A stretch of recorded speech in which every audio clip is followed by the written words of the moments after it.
សួស្តីបងប្អូនទាំងអស់គ្នាយើងជួបគ្នាទៀតហើយចាវីដេអូមុនយើងបានខ្ញុំបានយក552ចែកឲ្យនៅ138ជាទូចែករួមរវាង552និង1518អូខេឥឡូវចាវីដេអូនេះយើងចូលដល់1518យកមកចែកនឹង138តោះមកខាត់ពេលជួយយើងចាប់ដើមទាំងអស់គ្នាអូខេអញ្ចឹងយើងមុននឹងចាប់ដើមចែកយើងប្រៀបធៀបមួយតួដំបូងរបស់តួចែកនិងតំណាងចែកសិនចាបើសិនជាលេខនឹងធំយើងពិបាកយើងគិតរោពិបាកគិតយើងរោតាមផលចែកស្មានចាឥឡូវនេះខ្ញុំអត់ចង់រោប្រើពេលយូរវាត្រូវប្រើនាទីយូរអញ្ចឹងខ្ញុំអត់នេះទេចាអញ្ចឹងយើងប្រៀបធៀបទៅយើងឃើញថាប្រៀបធៀបដើម្បីរោទីតាំងដាក់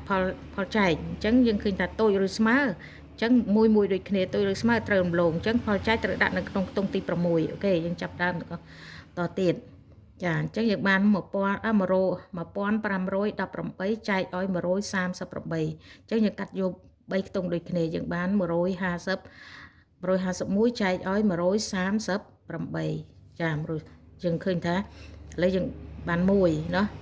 ចា1អញ្ចឹងយើងគុណ1ដង010101ចា1 3ដង0 1 3ដង0303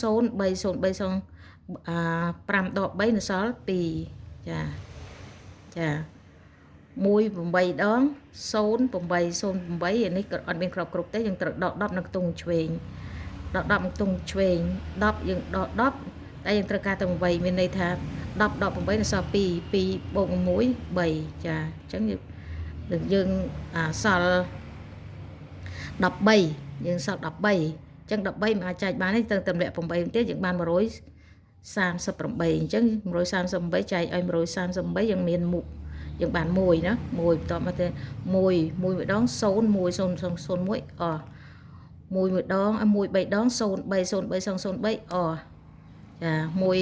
8ដង080003អញ្ចឹងចម្លើយចុងក្រោយគឺ11អញ្ចឹង1518ចែកឲ្យ138បានផលចែក11អូខេចាជួបគ្នាវីដេអូក្រោយទៀតបងប្អូនតាមដានហើយឆ្ងល់សួរខ្ញុំផង